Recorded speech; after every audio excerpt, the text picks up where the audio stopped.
Well, COVID has found its way in the NFL and is really fucking shit up right now. I'm a little paranoid, and welcome to the Weekly Giggity.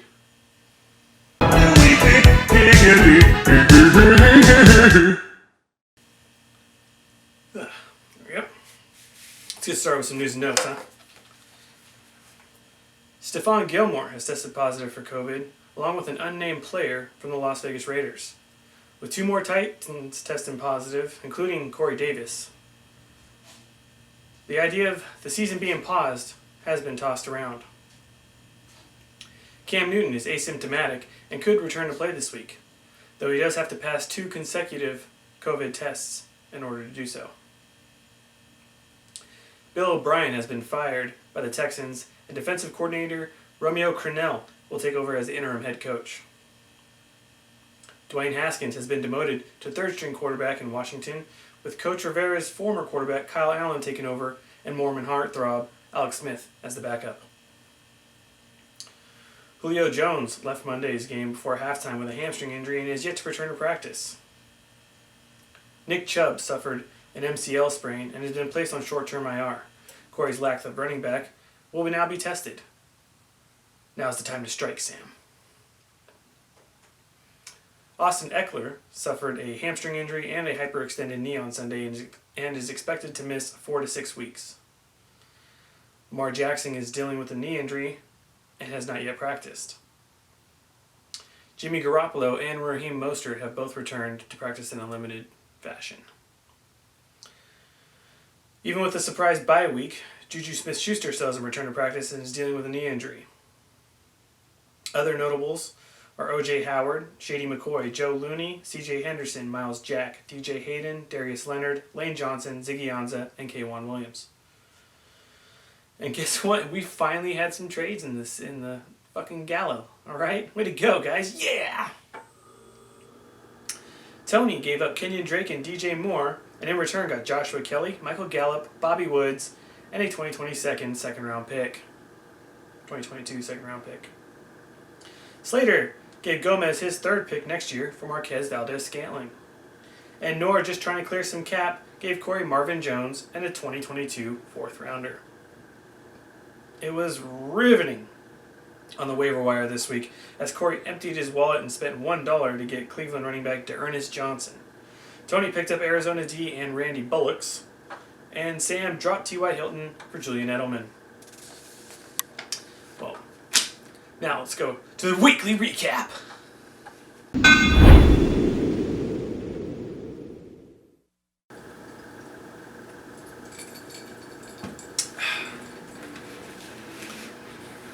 Oh yeah, the recap. Match 1, Areola versus Corey.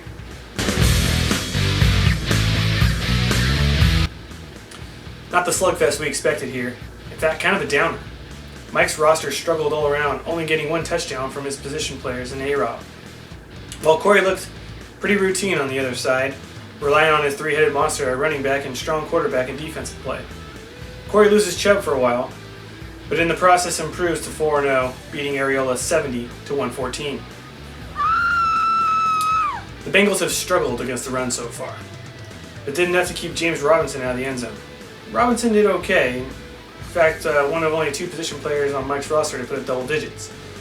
But I guess I just expected him to continue the big numbers that he started the year off with. Showstopper. Dalvin continues to cook this year as he exceeds 20 points for the 3rd time in the first 4 weeks. A season high with 27 carries against Houston, Cook gassed the Titans for 130 yards and 2 touchdowns. Match 2, Tony versus Slater.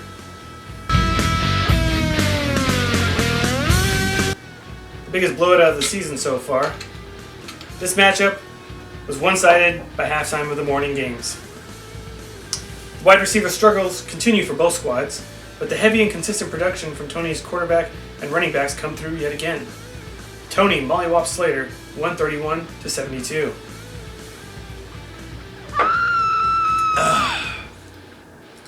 Michael Gallup only getting 2 catches for 29 yards in the game where the Cowboys scored 38 points. On a loaded offense, it's starting to seem like Gallup may be the number 3 or even 4 option for Dak. Showstopper. Speaking of, Dak Prescott continues to sling the ball all over. except to Gallup. Having to play catch-up yet again, Dak exploded for 502 yards and 4 touchdowns, not to mention a couple of 2-point conversions that resulted in 37 points. Match 3, Ferralis versus Kevin. Well, everyone's got to win now. Kevin finally breaks 80 and gets himself in the win column with a strong performance from Mike Evans and Mark Andrews. Eckler getting hurt early and a quiet week for Russ didn't help Ferralis top the beer bitch. Kevin takes down the champ 84-91. Kenyon Drake continues to struggle to find open field, but it should turn around against the Panthers team that has given up huge points to the running back position, right? No. Drake looked like dried bird shit, rushing the ball 13 times for only 35 yards and no receptions.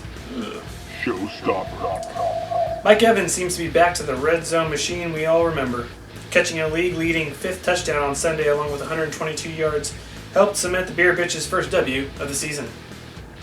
Match 4, Jason versus Noor.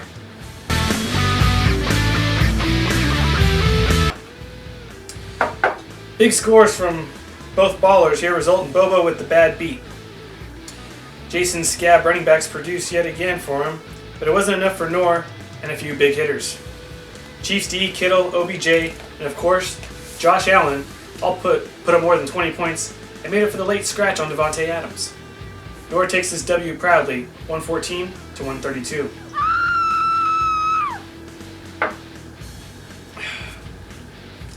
The Cardinals just couldn't get anything going in the upset loss to Carolina. DeAndre Hopkins was still targeted 9 times, but caught 7 balls for only 41 yards in a game where he could have had some big garbage time points. Showstopper. OBJ, OMG, blew up again against the Cowboys, scoring 3 times. 1 from Baker, 1 on a reverse, and 1 from Jarvis Landry. Odell's big morning of 33 points was a staple for Noor to put up a monster score. Match 5, Sam versus Gomez.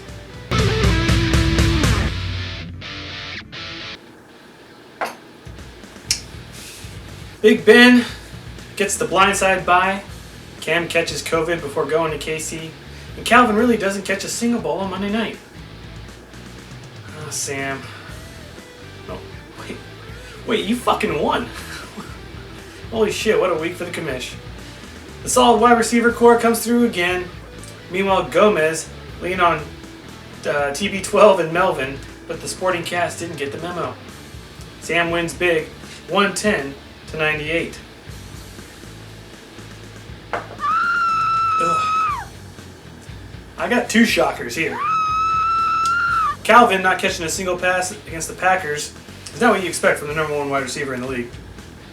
And Tyler Lockett, coming off a 3-touchdown game last week, couldn't catch COVID if he tried.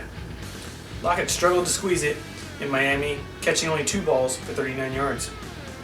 Showstopper. Joe Mixon came out swinging and was the sucker punch Sam needed to get by G-Money and maybe restore some hope in the preseason heavy hitter. Joe had his biggest game of the year by far, rushing 25 times for 151 yards and 6 catches for 30 yards and 3 total touchdowns, totaling a walloping 36 points. All right, everybody. Now let's get into the upcoming matchups. Up and coming. Matchups. Match 1, Corey versus Sam.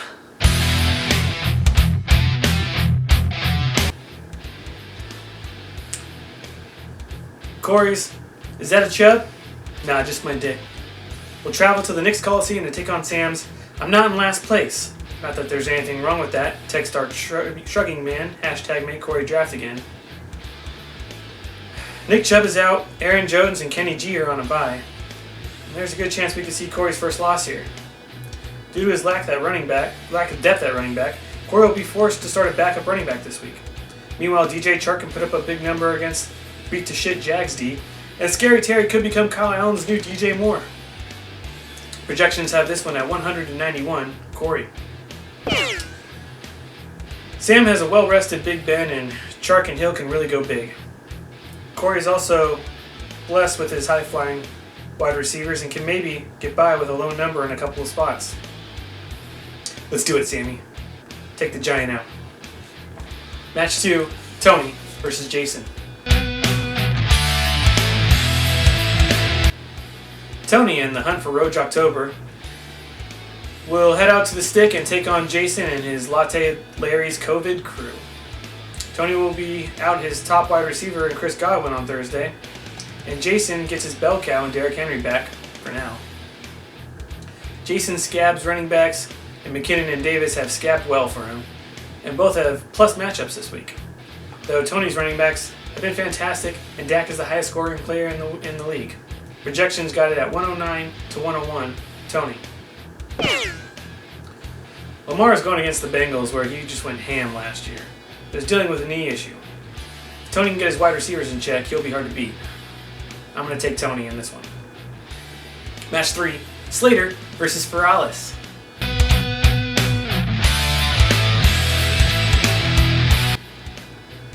Slater and his Fresh Prince of Bel-Air will head to the park to take on Ferralis and his Lamb of God squad.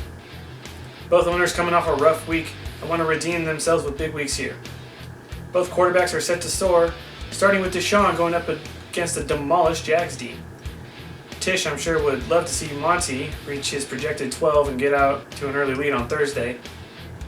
Maybe a gimpy Lamar Jackson will end up in more carries for Mark Ingram. Early projections show this one at 105 to 98, Slater. Eckler being out hurts Mike pretty bad here, but his strong wide receivers can make up for it. I don't know if Julio will be able to suit up, and since Slater finds this show annoying, I'm going to be taking Ferralis in this upset. Match 4, Kevin versus Areola.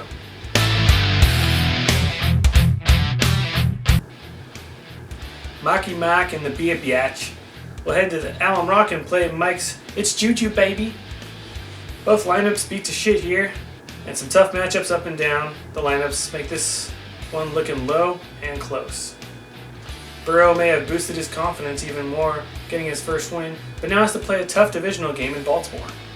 Mike's running backs can come up big, as can Kevin's wide receivers. Early projections got this thing at 93 to 101, rubbing the nipple. Hopefully Juju can go for Mike this week, but a full week off and still not ready isn't appealing. Mike Evans will probably catch another touchdown or two Thursday and get Kevin up early. I'm taking Mike in this close shit show. And match 5, Nor versus Gomisha.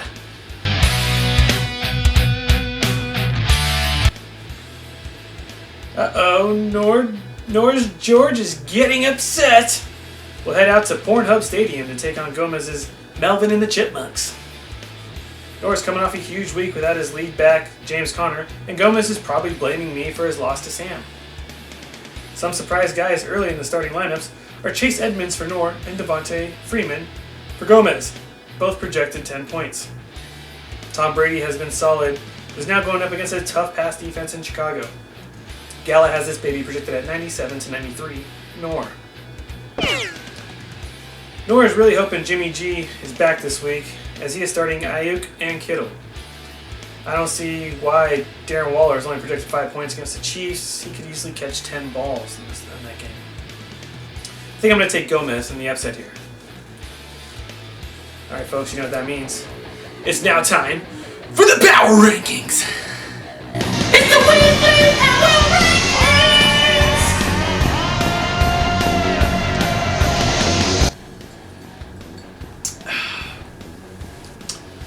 Alright, let's get into it, everybody.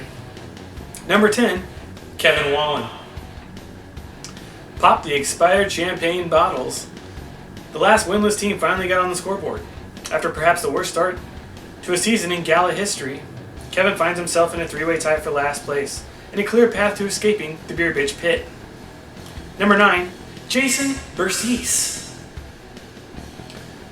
A decent outing, but another week where Jason just isn't able to do enough. Injuries and COVID shutdowns are piling up for this owner, with no remedies in sight. One has to wonder if this once strong-looking roster was really just lipstick on a pig. Number 8, Alex Slater. This roster is quickly spiraling out of control. It seems the big bet on rookies, while still looks good for the future, has put this squad behind the 8 ball for 2020. This owner has gone from battling for first place to fighting off beer bitch. Slater may want to start thinking about being successful in the future instead of winning right now. Number 7, Sam Nix. This owner must be dancing on hot coals after weathering the storm of Tom Brady and Melvin Gordon this past week. Praying every week to stay ahead of the current beer bitch, weeks like this have to be treasured, as they seem like they will be few and far between going forward. Number 6, Alex Gomez. The week started strong for this owner with a 23-point outing from Melvin on Thursday night, but quickly fizzled out on Sunday with only Tom Brady reaching double digits. The occasional bigger week will come for Gomez, but he must be itching to get some big-time consistent playmaker outside of Jacobs on this roster. Number 5, Mikel Ferraris. Wilson continues to be the strong point of this roster, with "I got a feeling" to back him up. But the record speaks for itself. 1-3 is a bad start to the season, and with the running back core falling apart, this owner will continue falling down the ranks. Number 4, Noor Sandu. 3-1, this owner has taken 0 running back to the next level, proving week in and week out that as long as you have strong players, it doesn't matter what position they play. The outlier may be standard for Noor this year, and it'll be fun to watch. Number 3, Tony Funston. Tony continues to prove every week that he's a force to be reckoned with. The amazing moves he pulled off pre-draft are paying dividends in a huge way. With Chubb going down, the seemingly ocean of RB1s provide Tony with the depth to play with various starting rosters that can put up big numbers at any moment. Number 2, Mike Harriola. Bucket of cold water splashed all over this owner after a 70-point outing in what should have been a shootout of the undefeateds. While this powerful roster has had a bad week, we must not forget the depth of it and that he has at every position. Expect this owner to return it around quickly. That just leaves number 1, Corey Hurt. 4 weeks, 4 straight triple-digit outings. At 4-0, this unstoppable force might have just run into an immovable object with a 6-week injury to Nick Chubb. Seeing how this powerhouse reacts to injuries, COVID outings, and bye weeks to its roster going forward will be something to watch. Well, that does it for all of us here at the Giggity. Hopefully we get a full stream of games this week and COVID could just crawl back into its fucking hole. I'm a little tired. Y'all take it easy.